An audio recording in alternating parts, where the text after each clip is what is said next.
हम पहुँचे हैं अखिल भारतीय अनुसूचित जाति युवजन समाज के उत्तर प्रदेश के जुझारू कर्मठ प्रदेश अध्यक्ष कैलाश चंद्र वाल्मीकि के पास, और आज हम उनसे रूबरू हुए हैं। आज उनसे हम बातचीत करेंगे।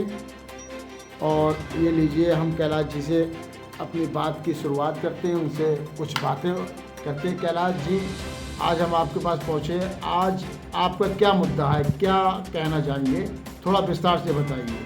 सबसे पहले तो मैं आपके चैनल के माध्यम से समस्त देशवासियों को, प्रदेशवासियों को अखिल भारतीय अनुसूचित जाति युवजन समाज रजिस्टर्ड राष्ट्रव्यापी सामाजिक संगठन के केंद्रीय शीर्ष नेतृत्व को, समस्त प्रदेशाध्यक्षों को, समस्त युवजन समाज के पदाधिकारियों को, कार्यकर्ताओं को नववर्ष 2026 की मंगलमय बेला पर मैं अपने समस्त उत्तर प्रदेश राज्य की ओर से उन्हें शुभकामनाएं 2026 की और बधाई प्रेषित करता हूं।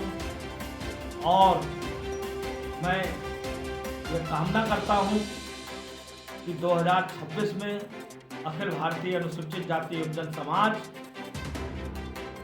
देश में शोषित, वंचित और कमेरा वर्ग की आवाज़ को बुलंद करने में और निर्णायक भूमिका निभाए पूर्व की भांति, और हम सब मिलकर इस देश के भाग्य के निर्माता, भारतीय संविधान निर्माता परम पूज्य डॉक्टर बी.आर. अम्बेडकर साहब और युवजन समाज के संस्थापक स्वर्गीय एस.पी. चंदेल साहब के बताए हुए रास्ते पर चलकर भारत को एक सशक्त राष्ट्र बनाने में अपनी निर्णायक भूमिका निभाएं, ऐसी मेरी शुभकामनाएं हैं। और साथियों, मैं और आपके चैनल के माध्यम से बताना चाहता हूं कि आज और एक विशेष दिन है। हमारी शिक्षा की अधिष्ठात्री देवी, हमारी राष्ट्रमाता, जिन्होंने पूरे जीवन सामंतवादियों से, जातिवादियों से, फांसीवादी शक्तियों से संघर्ष करते हुए अपने पति गुरुवर राष्ट्रपिता महात्मा ज्योतिबा राव फुले के साथ में देश के अंदर मातृशक्ति को शिक्षा का अधिकार दिलाया। पहला शिक्षा का स्कूल महिलाओं के लिए उन्होंने स्थापित किया। वो सामंतवादी शक्तियों से डरी नहीं, अपने लक्ष्य से हटी नहीं, लगातार उन्होंने जो है संघर्षों का सामना करके आज जो है शिक्षा के क्षेत्र में जो हमारी बहन बेटियां, जो भारत की बेटियां हिंदुस्तान में ही नहीं विदेशों में भी अपने ज्ञान विज्ञान का परचम लहरा रही हैं, ये सब माता सावित्रीबाई फुले और महात्मा ज्योतिबा राव फुले का आशीर्वाद है। हमारे भारतीय संविधान निर्माता परम पूज्य डॉक्टर बी.आर. अम्बेडकर साहब का आशीर्वाद है कि आज हम उन्हीं लोगों के, हम अपने महापुरुषों के आशीर्वाद की वजह से, स्वर्गीय एस.पी. चंदेल साहब के आशीर्वाद की वजह से हम लोग दिन दुगनी रात चौगुनी तरक्की कर रहे हैं। और ऐसे ही भारतवर्ष निरंतर संघर्ष करते हुए विकास के पथ पर आगे बढ़े, ऐसी मेरी शुभकामनाएं। अध्यक्ष जी, मैं आपसे एक चीज़ और जानना चाहूँगा। सफाई कर्मचारियों की अनगिनत समस्याएं हैं, उन समस्याओं में आपको विशेष जो समस्या है वो बताना चाहता हूँ। एक समस्या जो है आजकल ठेका प्रथा की चल रही है, हाउस होल्डिंग की भी चल रही है, और भी हमारे सफाई कर्मचारी सीवर में उनकी बहुत से कर्मचारियों को मृत्यु हो गई है, उनका भी कोई निस्तारण नहीं हुआ। तो आप इस पर क्या एक्शन ले रहे हैं और क्या तैयारियां हैं आपकी? देखिए, सफाई कर्मचारियों की, पत्रकार महोदय, मैं आपको बताना चाहता हूं कि उत्तर प्रदेश की ये नहीं है जी। सफाई कर्मचारी की समस्याएं तो पूरे राष्ट्र के अंदर है जी। तो मैं तो आपके इस चैनल के माध्यम से देश के प्रधानमंत्री जी से ये निवेदन करूंगा और उत्तर प्रदेश के मुख्यमंत्री महोदय जी से कि वो यथाशीघ्र राष्ट्रीय सफाई कर्मचारी आयोग और उत्तर प्रदेश के अंतर्गत राज्य सफाई कर्मचारी आयोग का गठन यथाशीघ्र करने की कृपा करें ताकि जो समस्याएं जो आप बता रहे हो जी। ये समस्याएं वास्तविक हैं सफाई कर्मचारियों की, उन सफाई कर्मचारियों को समस्याओं का निदान हो सके। लगभग 1 साल से केंद्रीय सफाई कर्मचारी आयोग भी भंग है और यूपी में भी भंग है, तो कम से कम जो उत्तर प्रदेश की और उत्तर प्रदेश से बाहर अन्य प्रदेशों में भी जो समस्याएं हैं उन समस्याओं का निराकरण तो कम से कम हो सकेगा। जी जी। मैं अभी मेरे भी संज्ञान में एक समस्या आई थी छिंदवाड़ा मध्य प्रदेश में 40 महिला सफाई कर्मचारियों को वहाँ जो नगर आयुक्त हैं विदाउट किसी सूचना के जी। उनको जो है कार्य से बाहर कर दिया, निकाल दिया बगैर नोटिस दिए। बगैर कोई नोटिस दिए हुए।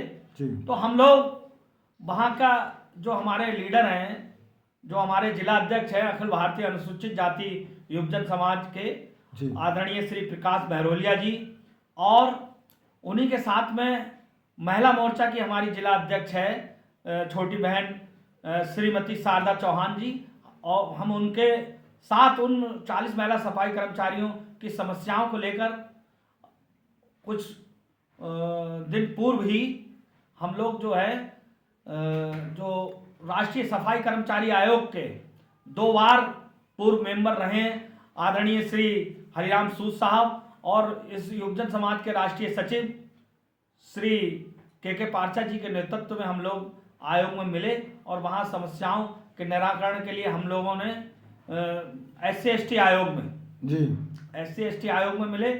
तो वहाँ पे भी ये इशू सामने आया, कह रहे भाई ये तो जो है समस्या सफाई कर्मचारी आयोग की है, अब ये SC/ST आयोग में। तो उनको बताया गया कि कम से कम भाई सफाई कर्मचारी आयोग अभी भंग चल रहा है, तो हमारी कंप्लेंट SC/ST आयोग में दी, क्योंकि वहाँ उस कमिश्नर ने उन महिलाओं को अपमानित करके, जैसा उन्होंने बताया था प्रार्थना पत्र में, उनको अपमानित करके उन्होंने बाहर निकाला। तो हमने जो है वहाँ जो मध्य प्रदेश के जो इंचार्ज हैं वहाँ मेंबर SC/ST आयोग में माननीय श्री रामचंद्र वड्डेपल्ली साहब से के यहाँ हम लोग एप्लीकेशन उन महिलाओं की दर्ज करा के आए हैं जी। तो और मैं पुनः आपके चैनल के माध्यम से देश के प्रधानमंत्री जी से गुजारिश करता हूं और उत्तर प्रदेश के मुख्यमंत्री महोदय जी से कि वो यथाशीघ्र सफाई कर्मचारी आयोग का गठन करें, ताकि जो भी समस्याएं लंबित हैं वो उन समस्याओं का निराकरण हो सके। कम से कम देखने में आया है जो ठेका पे, जो कॉन्ट्रैक्ट बेसिस पे, आउटसोर्सिंग पे जो कर्मचारी हैं, ठेकेदार, उन्हें जो है जो सरकारी तरफ से जो निर्धारित है उनका वेतन, वो उन वेतन में भी कटौती करते हैं भाई साहब, क्योंकि एक तरह का बहुत जबरदस्त उनका शोषण है जी। भाई साहब, सेप्टिक टैंक में भी राजू भाई जी, सेप्टिक टैंक में भी जो आंकड़े हैं गूगल पे दिए हुए उनके माध्यम से ही बता रहा हूँ मैं जी। वास्तविकता तो कुछ और होगी, लेकिन उनके माध्यम से ही बता रहा हूँ कि 6 दिन में एक सफाई कर्मचारी की 5-6 दिन में सीवर टैंक में काम करने से मृत्यु हो जाती है। उन्हें जो उनके उपकरण हैं वो उन्हें उपकरण भी जो है प्रदान नहीं किए जाते। तो मैं चाहता हूं कि इस पर भी कोई विशेष कानून गवर्नमेंट के द्वारा बने और राष्ट्रीय सफाई कर्मचारी आयोग को मंत्रालय का, सफाई कर्मचारी मंत्रालय का दर्जा दिया जाए, उसमें संवैधानिक पावर उन्हें दी जाए, ताकि जो है उन सफाई कर्मचारियों की भी समस्याओं का निराकरण हो सके। सफाई कर्मचारी इस देश की जो है रीढ़ की तरह काम करते हैं पूरे देश के अंदर। जब कोरोना जैसे महाकाल जो आपत्ति थी, उस आपत्ति में भी कोरोना योद्धाओं ने सफाई कर्मचारी के रूप में कार्य करके, जो हमारे सफाई कर्मचारी थे उन्होंने कोरोना योद्धाओं के रूप में काम करके देश में न जाने कितने असंख्य लोगों की जान उन्होंने बचाई अपनी जान की बाजी देकर। तो उनका तो जो है कार्य के लिए हम तो नतमस्तक हैं। और मैं इस वजह से नहीं कह रहा हूं कि मैं वाल्मीकि समाज से हूं, मेरे अंदर इंसानियत और मानवता है। यदि मैं किसी गैर बरादरी का व्यक्ति होता तो भी मैं इस बात को कहता कि हमारे आपके सबकी जो है गंदगी साफ करने का जो वो काम करते हैं वो निसंदेह जो है पूजनीय है जी। तो सरकार को चाहिए कि उनके दर्द को समझें ये ठेका प्रथा, आउटसोर्सिंग प्रथा, संविदा प्रथा खत्म होना चाहिए, उनके लिए नियमित होना चाहिए। तो उस नियमितकरण के लिए भी हम लोग लगातार सरकार को समस्याओं से अवगत कराते रहते हैं। और मैं पुनः जो कि अभी एक करंट में जो समस्या है छिंदवाड़ा में जो महिला सफाई कर्मचारियों की, उन आपके चैनल के माध्यम से भी मैं वहाँ के शासन प्रशासन को भी जो है अवगत कराना चाहता हूँ कि यथाशीघ्र उन महिलाओं की समस्या का निदान हो, क्योंकि यह हमने सफाई कर्मचारियों की समस्याओं के विषय में अभी हाल की छिंदवाड़ा की समस्या के विषय में भी आदरणीय भाई हमारे जिला अध्यक्ष श्री प्रकाश महरोलिया जी और छोटी बहन श्रीमती शारदा चौहान के माध्यम से राष्ट्रीय अध्यक्ष महोदय को अवगत करा दिया है। और उन्होंने भी समस्या के समाधान हेतु पूर्ण आश्वासन दिया है और उन्होंने कहा है कि अगर जरूरत पड़ी